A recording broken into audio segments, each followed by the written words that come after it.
ತಮಿಳುನಾಡಿನಲ್ಲಿ ಎಡಪಕ್ಷಗಳಿಂದ ಟಿವಿಕೆಗೆ ಬೆಂಬಲ ಸಿಕ್ಕಿದೆ. ಕೆಲವೇ ಹೊತ್ತಲ್ಲಿ ಸುದ್ದಿಗೋಷ್ಠಿಯನ್ನ ನಡೆಸಿ ಪ್ರಕಟ ಸಾಧ್ಯತೆ ಆಗಿದೆ. ಈಗಾಗಲೇ ವಿಜಯ್ಗೆ ಎಡಪಕ್ಷಗಳು ಬೆಂಬಲವನ್ನ ನೀಡಿದೆ. ಚೆನ್ನೈ ಸಿಪಿಐ ಕಚೇರಿಯಲ್ಲಿ ಬೆಳಗ್ಗೆಯಿಂದಲೂ ಸರಣಿ ಸಭೆ ನಡೀತಾ ಇರೋದು. ಸದ್ಯ ತೀವ್ರ ಕುತೂಹಲವನ್ನ ಈ ಒಂದು ಸಿಪಿಐ ಸುದ್ದಿಗೋಷ್ಠಿ ಕೆರಳಿಸಿದೆ. ವಿಜಯ್ ಗವರ್ನರ್ ಭೇಟಿಗೂ ಮುನ್ನವೇ ಬೆಂಬಲದ ಹೇಳಿಕೆಯನ್ನ ಕೊಡ್ತಾರೋ ಅನ್ನೋ ಕುತೂಹಲ ಕೂಡ ಮೂಡ್ತಾ ಇದೆ.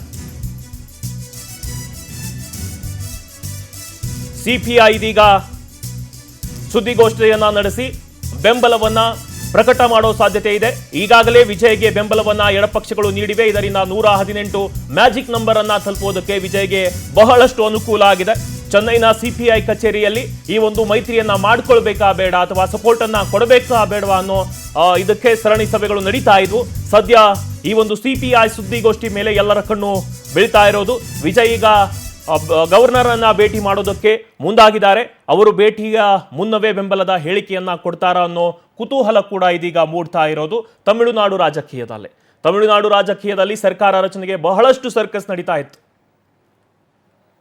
ಇನ್ನು ಇದರ ಬಗ್ಗೆ ಹೆಚ್ಚಿನ ಮಾಹಿತಿಯನ್ನು ನೀಡ್ತಾರೆ ನಮ್ಮ ದೆಹಲಿ ಪ್ರತಿನಿಧಿ ಸಂತೋಷ್ ಲೈವ್ಗೆ ಜಾಯ್ನ್ ಆಗ್ತಿದ್ದಾರೆ.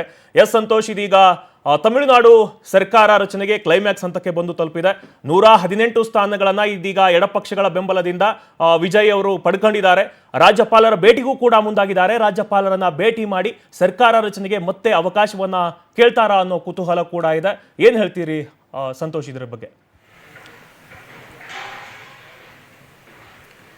ಮಲ್ಲಿಕಾರ್ಜುನ್, ಏನು ತಮಿಳುನಾಡಿನಲ್ಲಿ ಹೊಸ ಸರ್ಕಾರವನ್ನು ರಚನೆ ಮಾಡುವಂತಹ ನಿಟ್ಟಿನಿಂದಾಗಿ ನಡೀತಿದ್ದಂತಹ ರಾಜಕೀಯ ಹೈಡ್ರಾಮಾ ಇದೀಗ ಕೊನೆಯ ಹಂತಕ್ಕೆ ಬಂದು ತಲುಪಿದೆ ಅನ್ನುವಂಥನ್ನಲ್ಲಿ ಗಮನಿಸಬೇಕಾಗತ್ತೆ. ಈಗಾಗಲೇ ಅತಿ ದೊಡ್ಡ ಪಕ್ಷವಾಗಿದ್ದಂಥ ಟಿವಿಕೆ ಪಕ್ಷಕ್ಕೆ ಸಹಜವಾಗಿ ಯಾವುದೇ ರೀತಿಯಾದಂತಹ ಸರಳ ಬಹುಮತ ಇಲ್ಲ ಅನ್ನುವಂಥದ್ದನ್ನಲ್ಲಿ ನೋಡಲಾಗ್ತಾ ಇತ್ತು. ಇದೀಗ 10 ಶಾಸಕರ ಬೆಂಬಲದ ಕೊರತೆ ಇದ್ದಂತಹ ಟಿವಿಕೆಗೆ ಸಹಜವಾಗಿ ಕಾಂಗ್ರೆಸ್ 5, ಉಳಿದಂತೆ ಲೆಫ್ಟ್ ಪಕ್ಷಗಳಲ್ಲಿರುವಂತಹ ಸಿಪಿಐ ಮತ್ತು ಸಿಪಿಎಂನ ತಲಾ 2 ಶಾಸಕರು 4 ಜನ, ಜೊತೆಗೆ ಮುಸ್ಲಿಂ ಲೀಗ್ನ 2, ಮತ್ತೊಂದು ಕಡೆಗೆ ಸಿವಿಕೆ ಪಕ್ಷದ 2, ಒಟ್ಟು 8 ಜನ ಶಾಸಕರು ಇದೀಗ ಬೆಂಬಲವನ್ನು ಕೊಡುವ ಮುಖಾಂತರವಾಗಿ 119 ಜನ ಶಾಸಕರ ಬೆಂಬಲವನ್ನು ಪಡೆದುಕೊಳ್ಳುವ ಮುಖಾಂತರವಾಗಿ ಇದೀಗ ಸರ್ಕಾರ ರಚನೆಗೆ ಎಲ್ಲ ರೀತಿಯಾದಂತಹ ಸಿದ್ಧತೆಗಳನ್ನು ಟಿವಿಕೆ ಪಕ್ಷ ಮಾಡಿಕೊಳ್ತದೆ ಅನ್ನೋದರ ಬಗ್ಗೆ ಮಾಹಿತಿ ಲಭ್ಯವಾಗ್ತದೆ.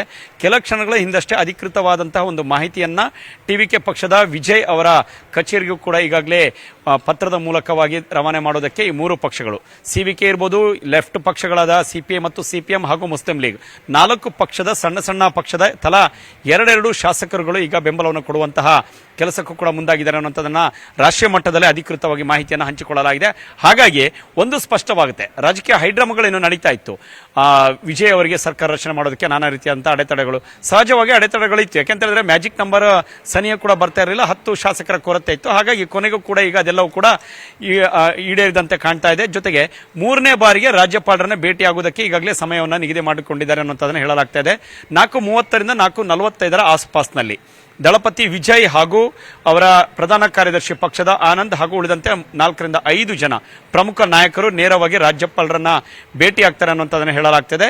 ಮತ್ತೊಮ್ಮೆ 3ನೇ ಬಾರಿಗೆ ನಮ್ಮಲ್ಲಿ ಇಷ್ಟಿಷ್ಟು ಶಾಸಕರ ಬೆಂಬಲ ಕೂಡ ಇದೆ, ನಮಗೆ ಪಕ್ಷಕ್ಕೆ ಸರ್ಕಾರ ರಚನೆ ಮಾಡೋದಕ್ಕೆ ಅನುಮತಿಯನ್ನು ಕೊಡಿ ಅನ್ನುವಂಥ ಒಂದು ಮನವಿಯನ್ನ ಮಾಡುವ ಸಾಧ್ಯತೆಗಳನ್ನು ನಿರೀಕ್ಷೆ ಮಾಡಬಹುದು. ಈ ಬಾರಿ ರಾಜ್ಯಪಾಲರು ಯಾವುದೇ ರೀತಿಯಾದಂತಹ ಅನುಮತಿಯನ್ನು ನಿರಾಕರಿಸ್ತಾರೆ ಅನ್ನುವಂಥದ್ದು ತೀರಾ ಕಡಿಮೆ ಅನ್ನುವಂಥದ್ದನ್ನು ಕೂಡ ಹೇಳಲಾಗ್ತದೆ. ಬಹುತೇಕ ಫ್ಲೋರ್ ಟೆಸ್ಟ್ ಮಾಡೋದಕ್ಕೆ, ಜೊತೆಗೆ ಬಹುಮತ ಸಾಬೀತು ಮಾಡೋದಕ್ಕೆ ಅಧಿವೇಶನದಲ್ಲಿ ಅವಕಾಶವನ್ನು ಕೊಡುವಂಥ ಸಾಧ್ಯತೆಗಳನ್ನು ಇಲ್ಲಿ ನಿರೀಕ್ಷೆ ಮಾಡಬೇಕಾಗುತ್ತೆ ರಾಜ್ಯಪಾಲರ ಕಡೆಯಿಂದ. ಜೊತೆಗೆ ಎಲ್ಲ ರೀತಿಯಾದಂತಹ ವ್ಯವಸ್ಥೆಗಳನ್ನು, ಮುಂದೆ ಸರ್ಕಾರವನ್ನು ಯಾವಾಗ ರಚನೆ ಮಾಡಬೇಕು, ಯಾವ ದಿನಾಂಕದಂದು ಪ್ರಮಾಣವಚನ ಸ್ವೀಕಾರಕ್ಕೆ ಕಾರ್ಯಕ್ರಮ ನಿಗದಿ ಅನ್ನೋದರ ಬಗ್ಗೆ ಬಹುತೇಕ ಇವತ್ತು ಸಂಜೆ ಒಳಗಾಗಿ ಅಧಿಕೃತವಾದಂತಹ ಮಾಹಿತಿ ಪಕ್ಷದ ಕಡೆಯಿಂದ ಹೊರಬೀಳುವ ಸಾಧ್ಯತೆಗಳಿದೆ. Mallikarjun, okay, thank you Santosh Hosalli ತಮ್ಮೆಲ್ಲ ಮಾಹಿತಿಗಾಗಿ.